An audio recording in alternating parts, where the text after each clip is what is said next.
Roma pasal 9 ayat 1 sampai dengan ayat 33. Demikian firman Tuhan. Pilihan atas Israel. Aku mengatakan kebenaran dalam Kristus. Aku tidak berdusta. Suara hatiku turut bersaksi dalam Roh Kudus bahwa aku sangat berduka cita dan selalu bersedih hati.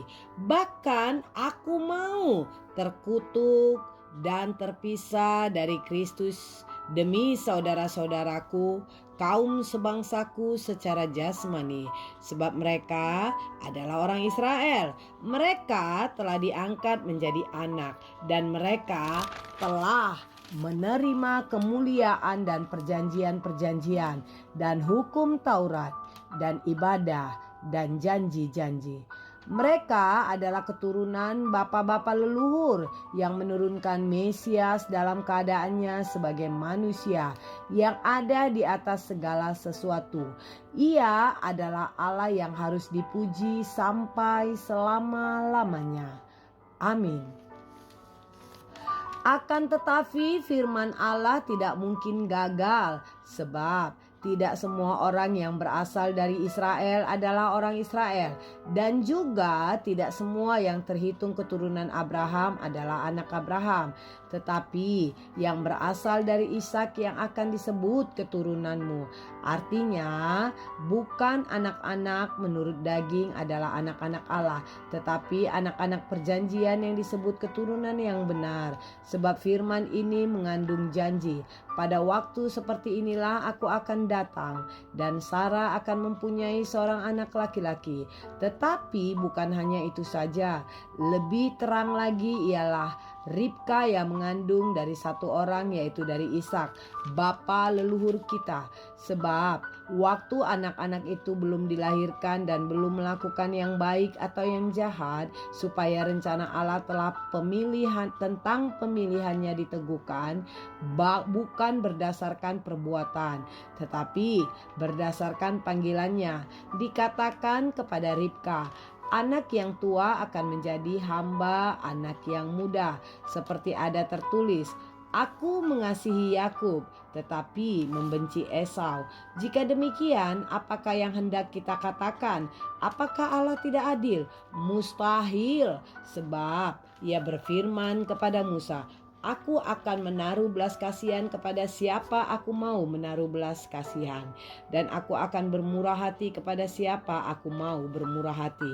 Jadi hal itu tidak tergantung pada kehendak orang atau usaha orang, tetapi kepada kemurahan hati Allah.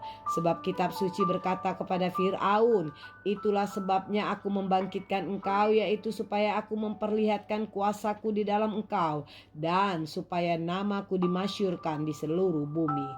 Jadi ia menaruh belas kasihan kepada siapa yang dikehendakinya, dan ia menegarkan hati siapa yang dikehendakinya. Sekarang kamu akan berkata kepadaku, jika demikian, apalagi yang masih disalahkannya? Sebab siapa yang menentang kehendaknya?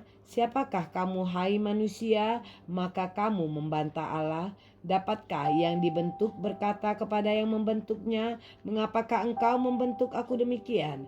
Apakah tukang periuk tidak mempunyai hak atas tanah liatnya untuk membuat dari gumpal yang sama suatu benda untuk dipakai guna tujuan yang mulia, dan suatu benda lain untuk dipakai guna tujuan yang biasa?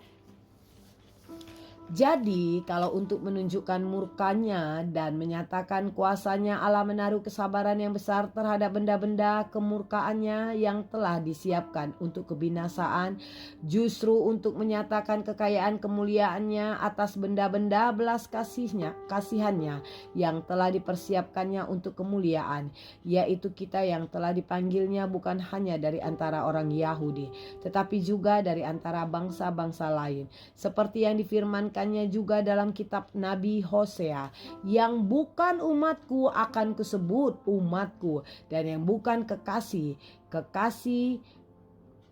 dan di tempat di mana akan dikatakan kepada mereka, Kamu ini bukanlah umatku, di mana akan dikatakan kepada mereka, anak-anak Allah yang hidup. Dan Yesaya berseru tentang Israel, sekalipun jumlah anak Israel seperti pasir di laut, namun hanya sisanya akan diselamatkan. Sebab apa yang telah difirmankannya akan dilakukan Tuhan di atas bumi, sempurna dan segera. Dan seperti yang dikatakan Yesaya sebelumnya, seandainya Tuhan semesta alam tidak meninggalkan pada kita keturunan, kita sudah menjadi seperti Sodom dan sama seperti Gomora.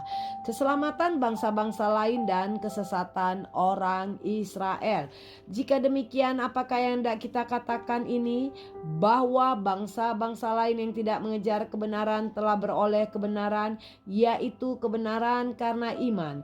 Tetapi bahwa Israel sungguh pun mengejar hukum yang akan mendatangkan kebenaran, tidakkah sampai kepada hukum itu? Mengapakah tidak? Karena Israel mengejarnya bukan karena iman, tetapi karena perbuatan. Mereka tersandung pada batu sandungan, seperti ada tertulis, sesungguhnya aku meletakkan di Sion sebuah batu sentuhan dan sebuah batu sandungan, dan siapa yang percaya kepadanya tidak akan dipermalukan.